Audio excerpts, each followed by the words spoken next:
terlahirnya kita di hari yang fitri,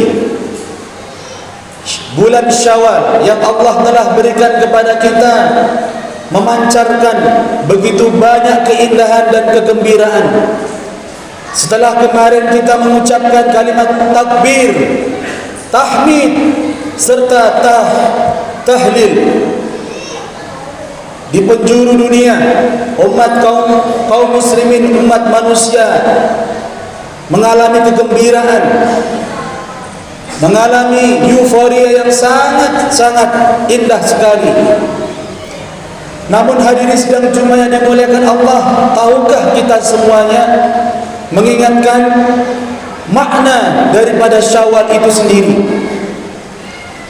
Jika kita melihat ada sesuatu yang naik, andai kata itu ada ekor unta yang naik mengibaskan hewan-hewan yang mengerubungi dirinya, maka orang Arab mengatakan syawalatul ibil, maka naiknya ekor unta itu. Kalau kita melihat ada ekor binatang yang semuanya turun, lalu ada ekor kalajengking yang naik ke atas, maka itu pun dikatakan syawalatul aqrab, naiknya ekor kalajengking.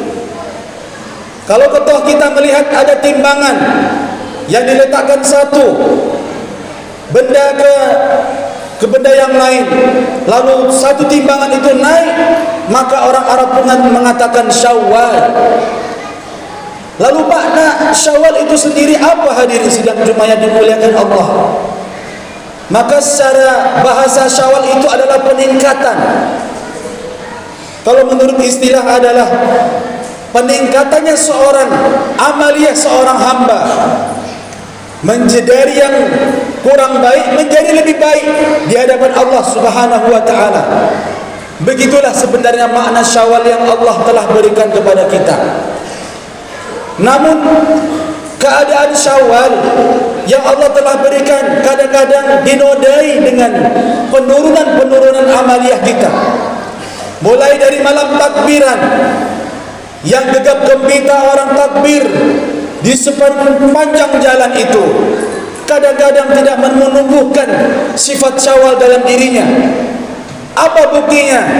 Kadang-kadang solat Isya pun diakhir-akhirkan, dan na'udzubillah solat subuh pun kesiangan gara-gara takbiran di malam 1 Syawal.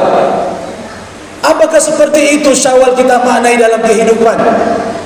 Di mana kita ketika ditempuh dan ditempa di bulan suci Ramadan disiplin dengan solat 5 waktu, tapi baru saja 1 Syawal, baru 2 Syawal, 3 Syawal hari ini kita sudah pun mulai mengalami penurunan secara drastis amaliyah kita di hadapan Allah Subhanahu wa taala. Padahal hadirin, menurut para ulama, kata Syawal itu memancarkan 3 hal. Yang pertama, pancaran iman. Yang kedua, pancaran ilmu. Dan yang ketiga, pancaran amal. Itu yang dikatakan oleh para ulama terdahulu. Ketika orang menikmati bulan Syawal, maka terpancarlah 3 aspek sedemikian itu. Terpancarlah iman karena baru saja kita diberikan oleh Allah Subhanahu wa taala pelajaran yang sangat penting, yaitu bulan suci Ramadan, melatih kita sabar, melatih kita disiplin, melatih kita amaliyah, semuanya menjadi kepekaan sosial itu sangat luar biasa. Imannya seseorang ketika bulan Syawal itu naik. Terpancarnya ilmu karena setiap malam menjelang sholat tarawih ada kultum tarawih, ada kultum subuh, ada kajian-kajian yang diberikan oleh pengurus masjid, diberidangkan untuk masyarakat untuk menuntut ilmu. Dalam kesibukan kita ada ilmu yang bertambah dalam hidup kita. Harusnya bulan Syawal tambahlah ilmu kita.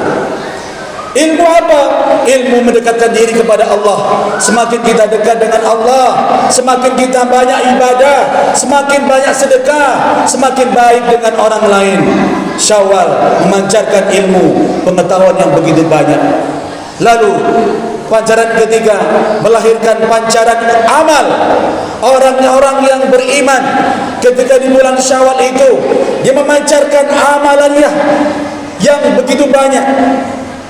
Kalau dulu di bulan Ramadan kita solat tak mau ketinggalan solat sunnah, jangankan wajib, solat sunnah saja kita di bulan Ramadan kita tidak mau ketinggalan.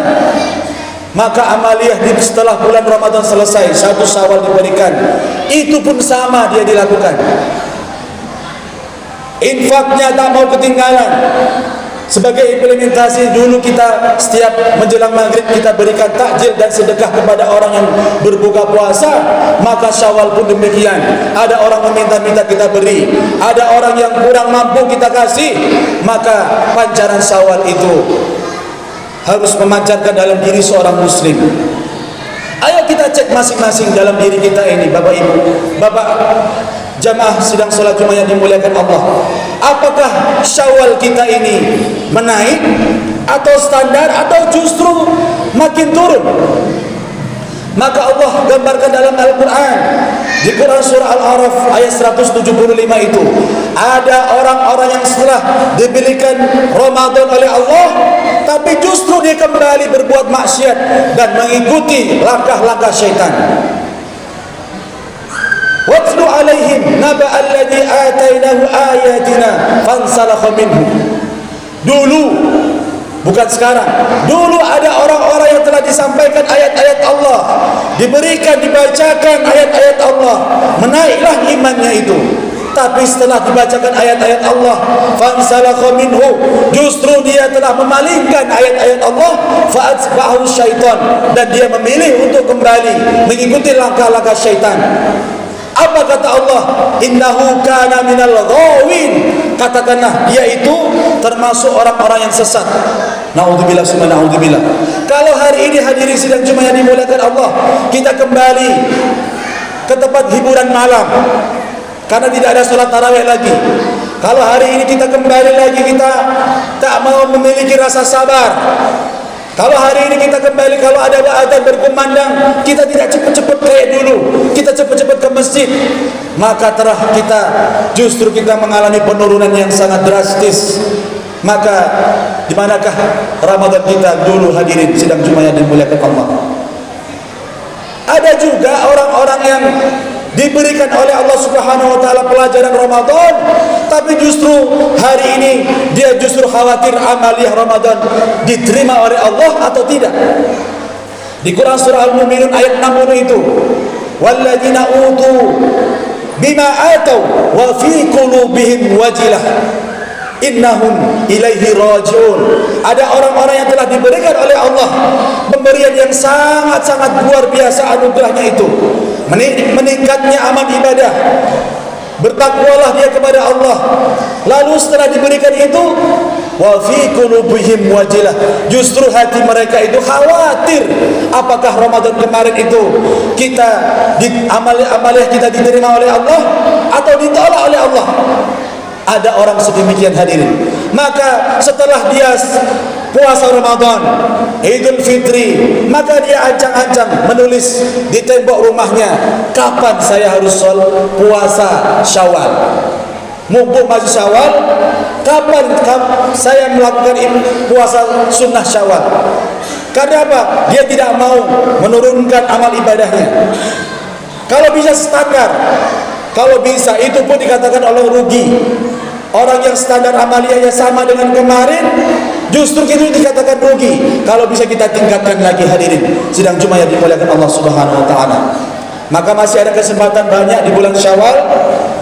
Maka ada Senin, Kamis, Senin, Kamis, Senin, Kamis, insyaallah 6 hari kita puasa. Tidak harus berturut-turut, tapi kita bisa seling-seling Senin Kamis, Senin Kamis, insyaallah kita akan meningkat amal ibadah kita di hadapan Allah Subhanahu wa taala.